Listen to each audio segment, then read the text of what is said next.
Wyatt listened to the negotiations and constant back and forth in contemplative observation for the next 2 hours. As it turned out, Tornell Swallowtail had bent the knee by the time the location for the talks had been decided.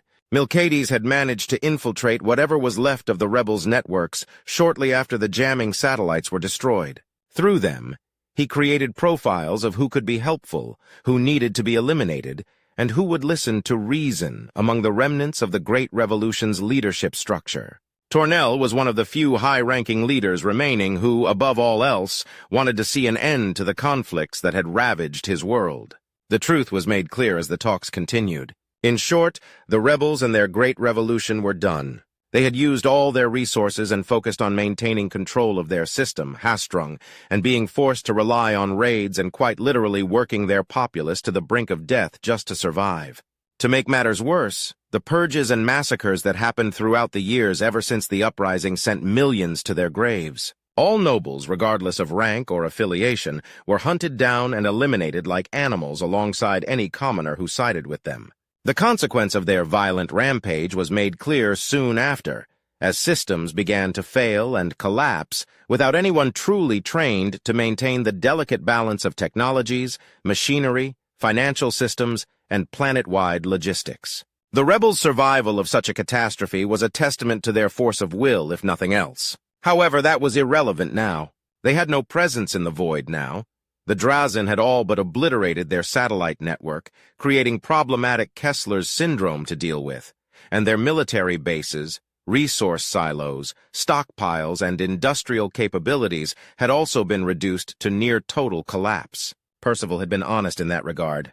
The rebels outnumbered the Drazen forces to an absurd degree, but they were unable to replenish their rapidly dwindling remaining reserves of weapons, vehicles, and ammunition.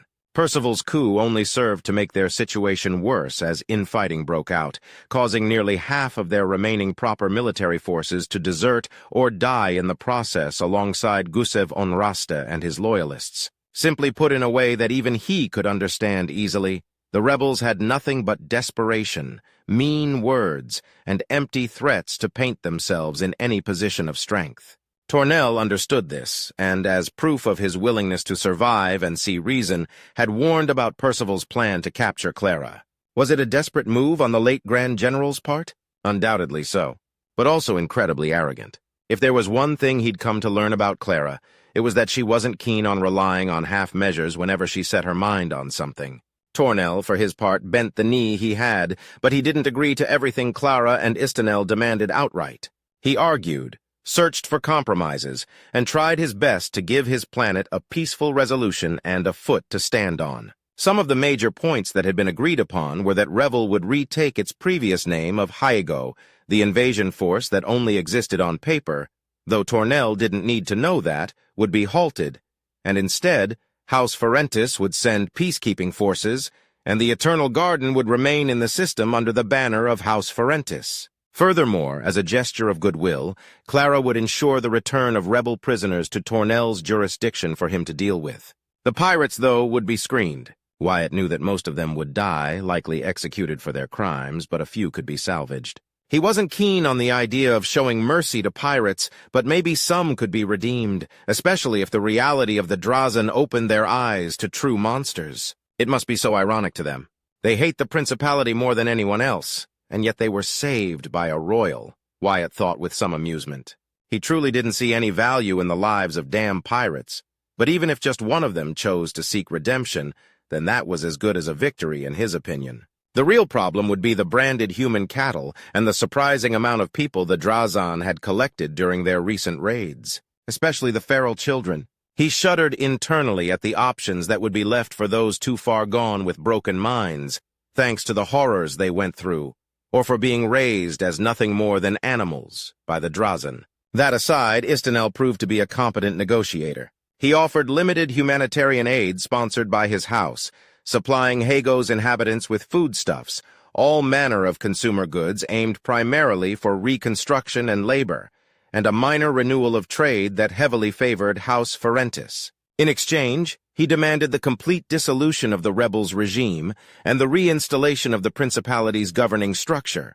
Tornell agreed with the first point of his demand, but the second demand and everything it meant created an impasse. Neither was willing to relent, while the princess limited herself to watching and listening to their confrontation, offering her voice only sporadically, with little to no result. Once more, I must insist on reinstalling the ancient traditional system that has served the principality throughout the millennia. You must see reason, General, insisted Istanel. A system that, I must remind you again, Lord Ferentis, gave birth to the uprising and the Great Revolution, Tornell countered, frowning and tapping the table angrily. The Great Revolution must die, but it is a wounded beast that must be brought down through time and with great patience. There will be those who'll refuse the reinstallment of the government they once broke apart from. The new generations may be more accepting after what has happened, but they've grown up knowing nothing but half-truths and exaggerated lies carefully crafted by Sergei and a manipulated history. Their trust will not be easy to obtain, and it will be non-existent if you force them to comply, the hazel-skinned man pointed out. Istanel crossed his arms and frowned heavily, his helmet long since removed. You say that, but experience and lessons learned through other rebellions and uprisings across the Principality have taught us that failing to set a functioning government and a structural set of laws and function into everyday life will result in chaos. See reason, General Swallowtail? Nobles lead for a reason. Only nobles are educated and instructed to carry out such tasks effectively. Tornell's frown deepened. We learned, through blood and sacrifice, but we learned. Imposing yourself upon my people will only result in tragedy and another uprising in but a few years or much sooner than that. I will not accept any demand that puts me, my family, or the millions who just want to live in peace through another sea of blood and needless cruelty, he declared, then turned his attention to Clara. Your silence is loud, Princess. Will you join your voice in this matter in full, or are you content watching as your efforts close to crumbling? Clara tilted her head slightly. Crumble? My dear Tornell, do not threaten me with something so insignificant, she warned without her typical coldness. If anything, there was an almost playful warmth to her tone now. While my authority is great, remember, outside my forces and available resources, I'm here to play the role of a mediator between House Ferentis and you, General. After listening to your arguments and counter-arguments, I believe I'm close to forming a suitable solution. Wyatt raised an eyebrow at his friend's declaration. What is she planning now, and why do I have the creeping sensation that it'll involve me again? He asked himself even as he wondered why Clara couldn't just demand Tornell's acceptance and be done with it. Tornell had proven to be courageous and intelligent, but those same traits also gave reason for him to believe that the general knew that if Clara put her foot down, he'd choke immediately. That's when he realized that Clara had yet to voice a real threat. Being surrounded by Royal Marines was an unspoken threat, sure, but at no point had the blonde princess moved to threaten Tornell's life or his family. Neither had she tried to strong-arm him into agreeing with any point. Before he could ponder on it more, she continued. However, perhaps it would be preferable to ask the opinion of someone who may share with us his honest view on this subject, she said, turning ever so slightly to look at him with those purple orbs she called her eyes. Stepping forth and removing his helmet again, Wyatt quietly locked it to his hip and crossed his arms. My princess, I'm no diplomat. We don't need a diplomat. We need an honest opinion, and you, Wyatt, are one of the most honest people I know, Clara replied with an ever-present smile. Wyatt Staples, correct? Tornell asked, recalling his name from his earlier introduction. Wyatt nodded. You were a commoner up to not too long ago, and you serve Her Royal Majesty. How can I trust whatever comes out of your mouth? You can't, Wyatt replied instantly. But I have no reason to lie. My princess wants me to answer honestly, so I will. Tornell stared at him for long moments, then sighed. Fine. I'll entertain this little charade if it means I can stop this endless arguing for just a few minutes. So, Wyatt, what say you to all this? Agree, lose what little remains of our autonomy and stoke the flames of resentment, or face the wrath of House Ferentis and the Principality for seeking the best for my people?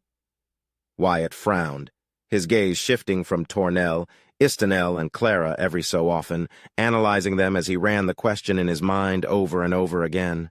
Are those their only options? Can't they compromise? No, that's not it, is it? They don't want to compromise, he thought as he focused on Tornell. He doesn't want to lose what little power he has left, but I don't think it's out of greed. I think he genuinely just wants all the fighting to end. Turning to Clara, he continued. She wants to avoid further bloodshed and fulfill her end of the deal with Istanel's father. And Istanel?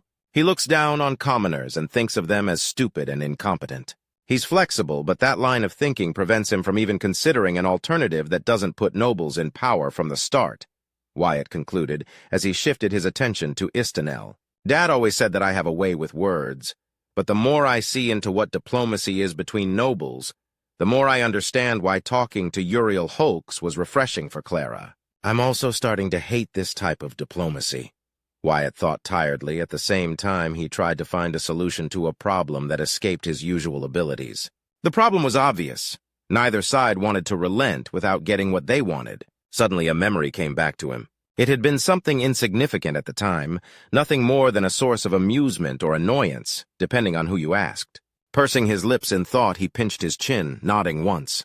"Well, don't leave us in suspense, Sir Wyatt," Istanel called after a couple of minutes of pondering silence and taking his reaction as the arrival of a potential answer. "Back in my homeworld," Wyatt began, "there was a scandal over a lesser house stealing credits for themselves. Everyone hated them. I mean, every other blue blood hated them. Other houses killed them off with assassinations and accidents.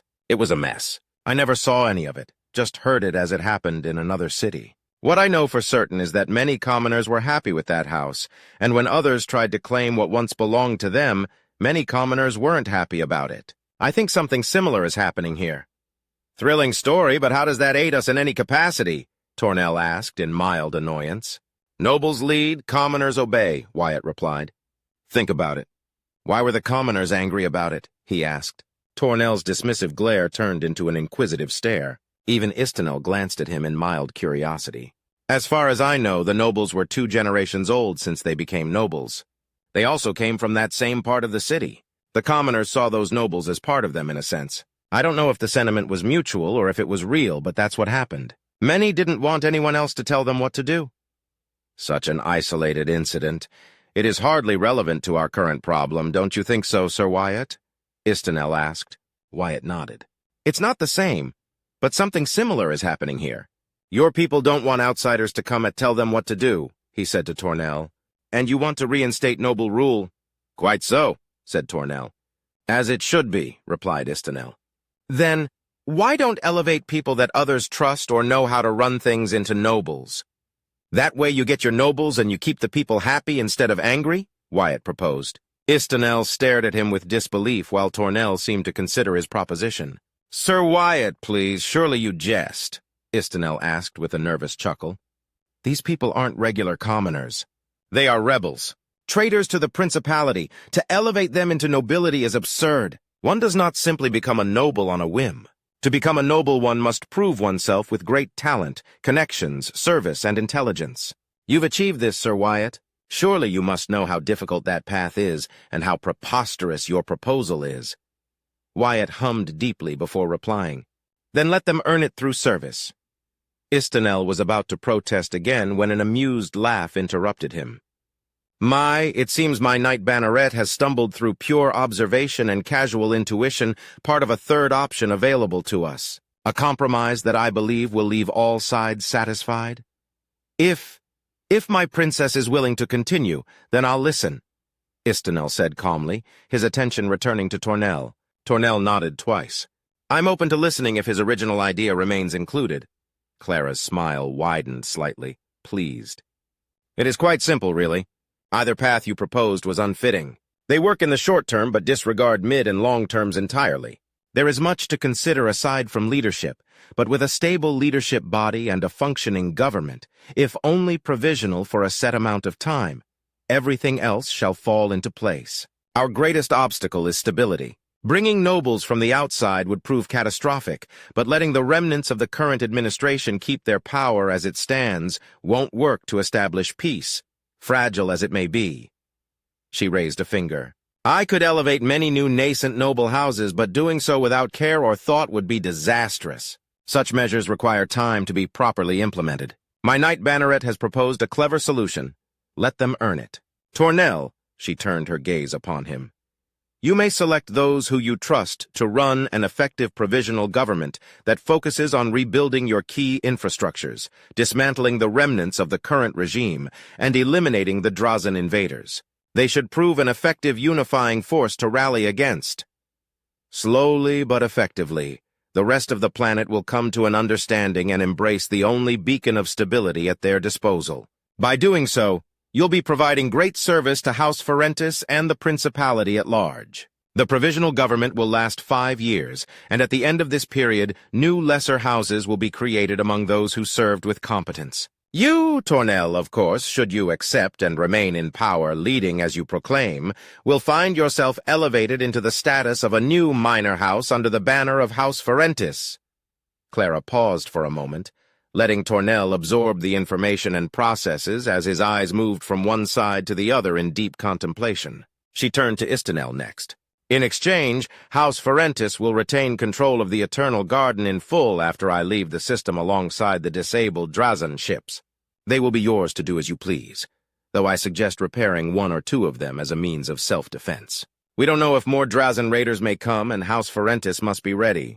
For this reason, the remaining fighters aboard the Eternal Garden must be retrofitted for human use, serving as a quick-response planetary defense force. She raised another finger. The internal habitat can be used as dedicated farmland to help supply Hago, and the Eternal Garden can double as the headquarters for the peacekeeping forces and the observers selected by House Ferentis to aid the new provisional government if requested. As a habitat, it can serve as both a station and a trade port, revitalizing the planet's economy at a fair price, she said, her gaze hardening as she stared into Istanel's eyes. I'll need to discuss this with my fellow generals. However, I don't think many will oppose such a generous proposal. If I may ask, Princess, what do you gain from this? Tornell asked curiously. I gain the end of a needless conflict and the avoidance of a terrible power vacuum that would claim millions of lives, Clara replied without hesitation. I see, Tornell replied, taken aback. A few seconds later, he bowed his head again. Allow me a few minutes to convey your proposal, my princess. But know that I accept these terms and conditions. It is not what I had in mind, but I suspect I won't get a better deal. Very well. I, too, defer to my princess's wisdom and accept her proposal as valid, Istanel replied before standing up. My princess, I wish to exercise my legs in the meantime. May I take Sir Wyatt as my escort? I promise I won't go far. You may. Do hurry about it, yes? Clara allowed with a gentle smile. My thanks, Istanel replied. He soon began ambling toward the shuttle, with Wyatt following him only a few steps behind him. Please, Sir Wyatt, join me. Wyatt obeyed, quietly joining Istanel's side, only for the noble to let out a heavy sigh. You were rather cruel with me. Lord? Wyatt asked, perplexed. Please, Sir Wyatt, don't feign ignorance. Rest assured, it is not within my habit to hold on to grudges. Less so when the lesson imparted was so thorough, Istanel continued, his voice holding an edge of disgust but not directed at Wyatt. Instantly, Wyatt understood what the long-haired man was talking about. It wasn't my intention for you to see whatever you saw in there. I only wanted you to stop idolizing the Drazan, if only a little. Istanel barked a little amused laugh. You don't deny it and openly admit it? I don't know if I should praise you for your upstanding moral values and honor or laugh at such naivete. But I figured as much. Who else would have a motive to mess with my armor? I suspected you instantly given your open vitriol against the Drazan. He shook his head. Truly, that experience is one I wish I could forget yet. At the same time, I'll hold on to it like a most morbid treasure. A lesson well learned is hard to forget. What did you see in there, Istanel? Wyatt asked, genuinely concerned. Reality, Istanel replied, his eyes dimming for a moment. Reports, books, and videos are one thing. To know it in theory. But to experience it? To see it firsthand? He shook his head. I'm a xenobiologist. I will continue my investigations, but perhaps with different goals set before me, not just mere ambition or the need to sate my curiosity. Wyatt stared at Istanel for long moments, even after they turned around, ready to rejoin the table after a short rest. Making his decision, Wyatt began. Istanel, when I was— No! Please, don't, Istanel interjected. Your reasons are your own. I need not know. To know that they were strong enough for you to act in such a manner speaks louder than what mere words can describe, he smiled. The experience was thoroughly unpleasant, but I thank you all the same, Wyatt Staples, for opening my eyes. Truth is a harsh mistress, not an unfair one. Wyatt nodded, their eyes meeting briefly as mutual comprehension formed between them. A few moments later, they reached the table, and Istanel sat down while the pilot retook his position next to Clara. A few seconds later, Tornell came back with the few soldiers who yet lived. Sitting down, he nodded firmly. Cynthia finally moved, placing the large suitcase on the table. Opening it, a series of papers, machines, and other objects Wyatt didn't recognize adorned its insides. Before we proceed with the ratification, my princess, I'd like to request the appointment of an intermediary who doesn't serve House Ferentis and has no relation with Rei, with Hyego and its inhabitants. That way, any grievances from both sides may be addressed properly. I'm afraid I can't just appoint an intermediary to remain here indefinitely, less so one with enough authority to project my will without my direct say-so. Nevertheless, I'll grant you your request, General Tornell. I'll see to it that a convoy is dispatched as soon as possible, so that Hastrung may officially rejoin the Principality as part of House Ferentis's territory. That way, Sir Wyatt Staples may serve in such a role and for me to respond through him, she declared with a playful smile as she glanced at him. Wyatt wasn't even surprised anymore. Desertion looks more enticing by the day, he thought grimly while Clara's smile turned smug, victorious. Noir Navio. After the official agreements and papers were signed by all involved parties, all Wyatt wanted to do was take a shower and rest before having to meet with his friends later at Clara's earnest behest. Just as he was about to arrive at his quarters, a group of commoners led by a noble stepped forth, apparently having waited for him as they blocked his path. Before Wyatt could say anything, the Marine noble removed his helmet, revealing a handsome young face with short brown hair and cybernetic eyes. Wyatt vaguely recognized him as the noble he had helped aboard the gallant venture by giving him his biofoam. Wyatt opened his mouth, but the noble and his commoner followers moved first.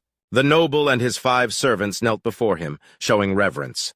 My Lord Wyatt Staples, my name is Declan Oakmoon of House Oakmoon. I'm the 5th bastard son of Howland Oakmoon, recognized by my Lord Father. As of this moment, your honor is my honor. My life and that of my faithful servants are yours to command. Until the debt I owe to one merciful and selfless lord such as you is repaid, I pledge myself to you, my lord, Declan announced, his voice booming with conviction and the certainty of destiny on his lips. Speechless, Wyatt could only stare at the kneeling figures giving him reverence. Wordlessly, the pilot scooted past them and entered his quarters. Closing the door, he sat at the edge of his bed and buried his face in his hands. Simultaneously, a long, guttural sigh of frustration and defeat exploded forth.